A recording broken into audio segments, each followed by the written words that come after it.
moi qui vous ai proposé de venir. Présente des excuses à la vie. J'ai pas d'excuses à présenter. C'est toi qui disais cette vidéo de merde.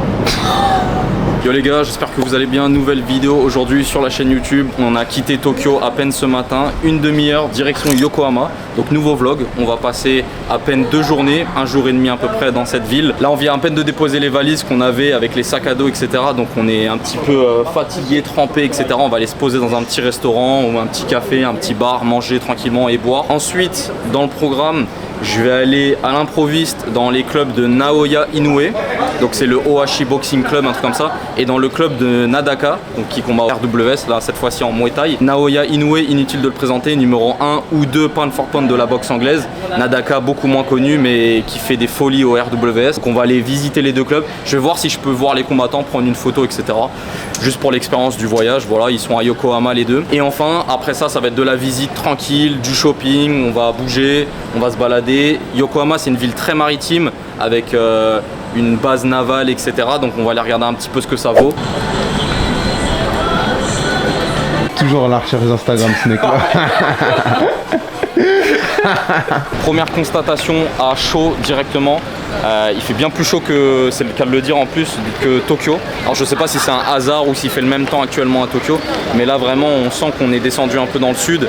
Il fait beaucoup plus lourd, on a un soleil qui tape un peu plus. Voilà, première constatation, let's go. Et les gens parlent pas du tout anglais ici. Ah bah là forcément on sort de la capitale, donc On parle beaucoup moins anglais là. plus tu t'extirpes de la capitale et plus ça va être compliqué de pouvoir s'exprimer avec la langue de Shakespeare. Là demain, c'est quoi la ville déjà? Kamakura. Le prochain épisode, abonnez-vous, on va faire une petite ville campagne japonaise. Apparemment c'est un truc qu'il faut faire absolument au Japon. Quand du moins on est dans la zone dans laquelle on est. Voilà, c'est qu'à 30 minutes de transport d'ici, ou moins, donc à faire. On va aller Pour voir ceux ça. qui savent pas, c'est la ville... La ville qui est représentée dans le manga Slam Dunk, voilà, qu'on peut apercevoir. Donc là, il faudra apprendre le japonais. On a un jour pour apprendre le japonais. Là, Parce faut que parler là-bas... couramment japonais. Là-bas, ça va... Je sais même pas s'ils savent que ça existe l'anglais et tout. Faudra aller vérifier, mais à mon avis, ça va être compliqué. Hein. Autre petite constatation qu'on peut faire, c'est les rues, elles sont beaucoup plus dégueulasses. Alors je sais pas si c'est parce que les gens sont moins civilisés ou si c'est parce que y a moins de services de nettoyage. Après peut-être qu'on est dans un endroit où ça sort beaucoup là le dimanche soir et que c'est les restes des fêtes de dimanche soir. Et même il y a des fumeurs dans la rue maintenant. Il n'y a plus de panneaux interdits de fumer. Hein? Non, il n'y a plus de panneaux interdits de fumer quand tu regardes bien. Ah bah... Donc théoriquement j'ai le droit. Depuis qu'on est arrivé, est-ce que tu as vu un Européen ou autre chose? Pas européen. Ah du tout. Je pense ici c'est fini, tu vois plus de noirs. Hein. Bah frère, c'est obligé, c'est fini. Pas de noirs, pas d'arabes, fini.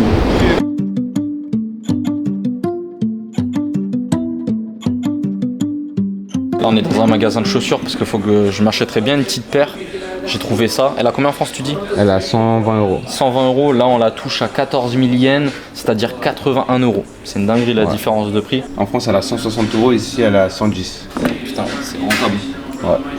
Il y a du bon choix quand même. À voir, à réflexion. En plus ici quand tu habites à l'étranger tu peux faire la détaxe, donc ça coupe le prix et c'est vraiment intéressant.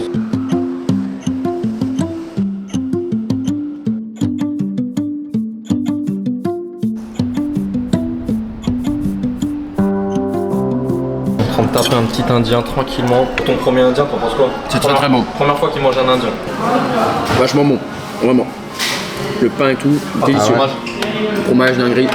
Avec la petite sauce, ça se mélange bien.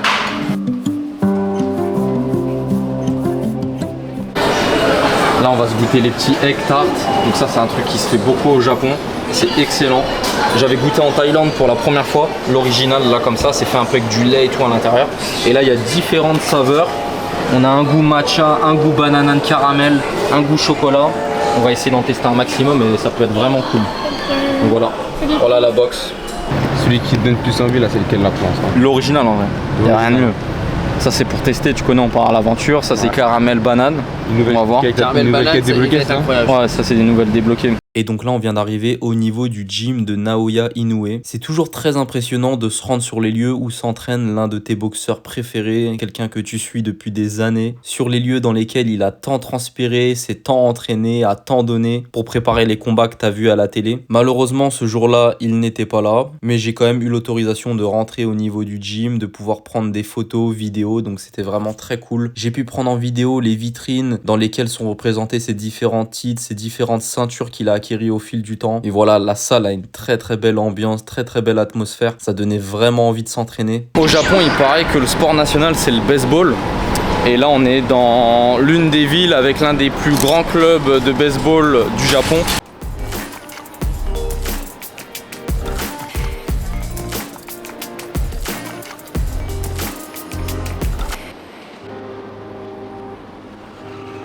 Donc là c'est le Eiwa Sport Gym, c'est là où s'entraîne Nadaka Yoshinari. Moi du coup je sors du gym et malheureusement il est pas là aujourd'hui. Donc tant pis, hein. J'ai demandé, j'ai essayé. J'aurais ni vu Naoya Inoue ni vu Nadaka.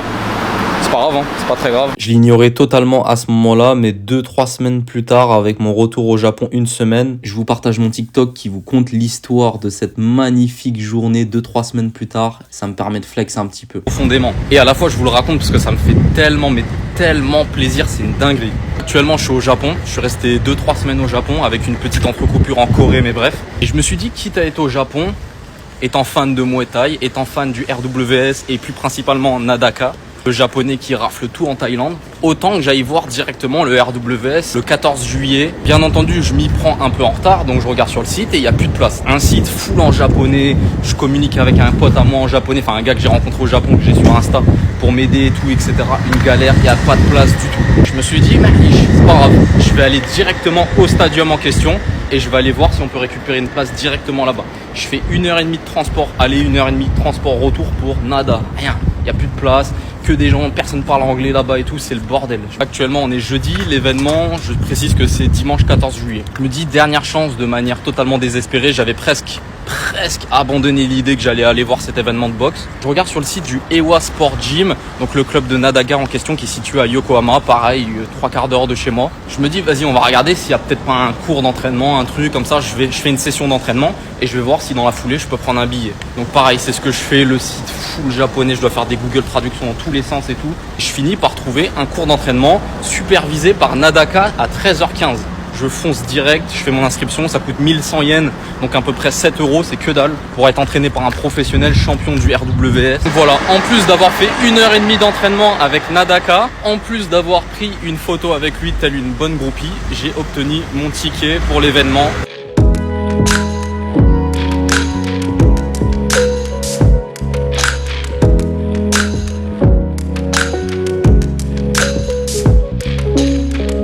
On a récupéré les valises, on a tout récupéré, on a pris un petit taxi, direction le Airbnb, on va aller découvrir la chambre en direct, on va aller voir un peu ce que ça vaut. Ce qui va être marrant, c'est les configurations, qui va dormir où, dans quel lit. Je crois que ça va être le plus petit Airbnb qu'on va avoir parmi les trois, en termes de taille. Bon, découverte en direct du Airbnb. Wow. Ah ouais, il est pas mal en vrai. Il y a de l'espace, hein. On a même encore plus d'espace que... Attends, je protège les chaussures quand même. Il y a des claquettes, des pantoufles et tout. On est Gucci de malade. Pour la salle principale, on a moins de place quand même. Du coup, Greg et Cyrine, ils dorment là. Moi, je dors ici ce soir. Là, on a le petit espace pour manger et tout. J'ose même pas deviner l'état que ça va être quand ça va commencer à faire des petits déj et tout. Non, mais de toute façon, on reste là que 2 jours. On va mettre les valises là. Ouais, franchement, on a de l'espace de ouf, hein. Là, il y a une machine. Je sais pas si elle fait dry. Là, il y a les toilettes. Il y a quoi ici, non? Salle de bain. Salle de bain ici, donc toilette, salle de bain séparées. Parfait. Ouais, ça met bien. Me dis pas, il y a une terrasse là. Bah, t'as un petit espace, un petit balcon. On met des grosses chimères. Ah ouais, t'es bien Greg, ça va s'envoyer toute la nuit. Là, il y a une télé qu'on va pas utiliser, mais il y a une télé. Franchement, pas mal le petit Airbnb là. C'est vraiment sympa en vrai. On va mettre toutes nos valises là, en plus on va être carré. Ah ouais. On reste que 2 nuits, donc on va pas pouvoir en profiter très longtemps. Après, on va à Osaka. Mais franchement, intéressant. Voilà. Tu vois, c'est ça son problème, gros. Il est pas mature, ce gars. Laisse-moi faire ma vidéo. Là, tu filmes encore là? Ouais. Mais fais ta vidéo. Mais frère, on t'entend rigoler en fond, gros. Mais j'ai pas de rigoler. Bon, c'est parti. On a pris les douches, on s'est installé tranquillement, on a vidé un petit peu les valises. Et du coup, là, on sort de nuit. Il est 21h07. On a 40 minutes de marche, 3 km jusqu'à Chinatown. Donc on va aller manger sur place, visiter, voir un petit peu comment ça se passe, voir la zone. C'est la dernière fois que je prends une paire de Air Force pour partir en vacances. Pour les longues journées de marche, vraiment cette paire elle est insupportable, elle tue les pieds. Et à chaque fois je fais cette erreur. Je me dis bon c'est la petite paire qui passe avec tout, des pantalons, des jeans, des joggings et tout, des shorts. Mais elle défonce les pieds. Quand tu fais 20 km par jour, ça défonce les pieds. Ce que je disais, c'est que le pays, je trouve qu'il est grave rafraîchissant. C'est vraiment... Bon, hormis les zones très fréquentées, type Shinjuku, Shibuya, Tokyo, le reste du temps, contrairement à ce qu'on voit sur les réseaux sociaux, c'est quand même assez le calme. Que ce soit dans les transports en commun, que ce soit dans les villes, dans les rues. Les Japonais sont très discrets. Et ça fait du bien. Tu marches, tu te détends. Ouais, je trouve le pays il est grave tranquille, il est pas du tout stressant. Même s'il y a du monde dans les transports en commun des fois, quand on prend les lignes pour aller à Shibuya ou Shinjuku, les gens ils sont super gentils, très respectueux. Comme tu dis, malgré le fait que ça soit blindé, tu peux avoir genre, je sais pas, une rame de métro à 100 personnes, 100 japonais, feront moins de bruit que 5 français, tu vois, dans un RER en France, tu vois. Bah, ça nous est même arrivé pendant le trajet du Japon qu'on parlait nous-mêmes dans les transports en commun et on entendait que nous en fait. Ouais, on n'entendait que nous. Alors que le train ou le métro il était blindé quoi. C'est ça. C'est pas du tout les mêmes coutumes, c'est pas du tout les mêmes manières de faire et de procéder. Et le pire c'est que j'ai vu 0 japonais nous regarder de travers ou souffler parce qu'on parlait ou un truc comme ça. Ouais, c'est ça. C'est hard. De toute façon, c'est la mentalité qu'on retrouve au Japon, en Thaïlande, dans les pays asiatiques.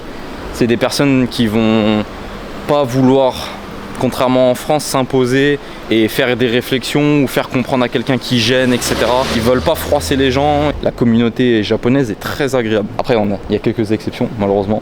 Oui, comme partout. Ah, comme partout, c'est sûr. Franchement, je vais pas faire le gars qui crache dans la soupe et tout, mais en France, la moitié des commerces, les gens qui sont dans l'administration et tout, c'est des gens aigris, pas aimables. Ils devraient faire des stages ici. Je te jure qu'ils sourient pas et tout. Là, tout le monde est très agréable et tout, donc ça change de ouf. Donc là, on a le Yokohama Stadium et il accueille du coup les matchs de baseball. Équipe de Yokohama, une des meilleures du pays, si je ne dis pas de bêtises.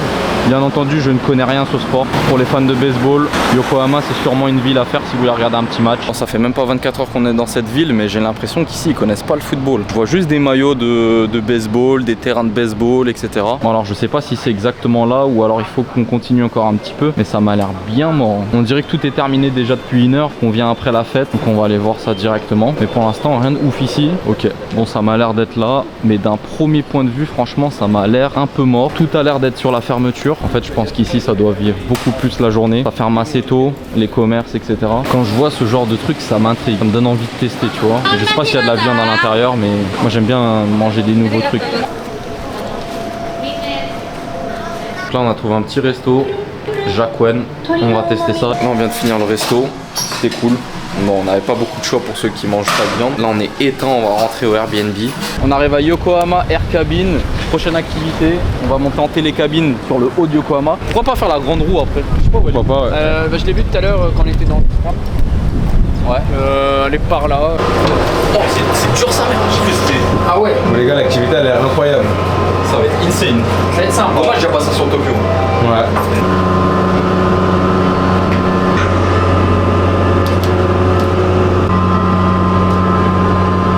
Là, ces petites cartes, à chaque fois, on les voit au Japon. Je sais pas ce qu'il y a dedans. Je sais pas si c'est des cartes et tout. On voit pas la matière, des stickers et tout. On va s'acheter un petit booster. On va voir ce qu'il y a là-dedans. On va faire un petit pack opening. C'est parti. Bon, qu'est-ce qu'on va avoir là-dedans? Surprise. Let's go.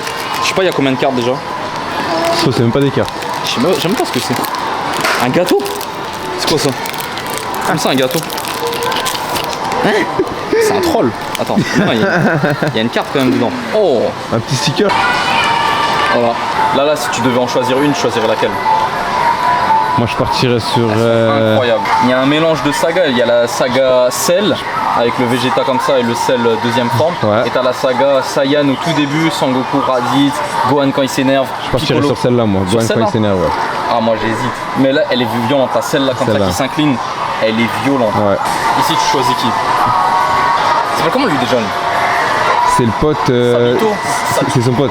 Sabito. C'est un truc comme ça. Sabito. Mais je choisirais Guillaume, moi je choisirais lui. Tom Yoka? Ouais, je choisirais Tom Yoka. Moi je pense que je prendrais Tom Yoka aussi. Ça me fout de voir que Greg il est là, pour lui c'est des dessins animés. Des dessins animés. Ouais. Grave. Ah, c'est au même titre, genre tu mets Lilou et Stitch. Tu mets Titeuf, c'est la même chose. Titeuf et Demon Slayer pour toi c'est la même chose. Exactement. Tu choisirais laquelle là? Kurapika, hein, en vrai, avec les yeux rouges derrière. Ouais, Kurapika il est énervé. Hein. Oh là là, le Draken. Mikey. La partie Nier Automata. Oh là là. elles sont incroyables. C'est un truc de ouf. Ça c'est pour les fans de Minecraft. T'as tout un rayon. Là on atterrit dans une sorte de parc d'attractions. Mais on dirait il n'y a personne. Moi je sais pas si le grand 8 il fonctionne. J'ai pas vu un seul wagon démarrer. C'est incroyable. Une grande roue sur Yokohama. Les vastes étendues de cette ville. Franchement j'avais grave sous-estimé cette ville au début. Regardez-moi ça, les grandes étendues d'eau. Là t'as un pont. Ce mec là a sous-estimé Yokohama. Non, pas spécialement. C'est moi qui vous ai proposé de venir. Présente des excuses à la vie. J'ai pas d'excuses à présenter. C'est toi qui disais c'est une ville de merde. T'achètes un sticker de chaque ville dans lesquelles tu passes. Ouais. Pourquoi Yokohama t'achètes pas? Je sais pas. Voilà. Parce que j'ai pas trouvé actuellement. Voilà. J'ai pas trouvé. J'ai pas On trouvé. va chercher pour toi. On va le chercher. Voilà. Moi je t'ai dit, je prends une magnette directe. Hier tu l'aurais pas fait. Parce que t'as sous-estimé la ville. Non, pas du tout. On n'a pas trouvé d'endroit, gros. Toi aussi t'as sous-estimé la vie. Pas du tout. On a tous sous-estimé la ville. Non, moi j'ai pas sous-estimé la vie. Moi je savais pas à quoi m'attendre. En fait ce que j'aime dans Yokohama, c'est une grande ville. Mais c'est grave épuré, genre il y a peu de circulation, les gens se foncent pas dessus, il y a peu de monde en vrai, tu vois, par rapport à la taille de la ville, c'est pas du tout rempli. Et ça c'est grave appréciable. Je sais pas c'est quelle taille par rapport à Paris, tu vois, mais c'est une énorme ville, elle est immense la ville. Il y a des bâtiments de ouf, il y a de la richesse, c'est sûr. Il y a un PIB exceptionnel. Mais pourtant, il y a 2 voitures au feu rouge.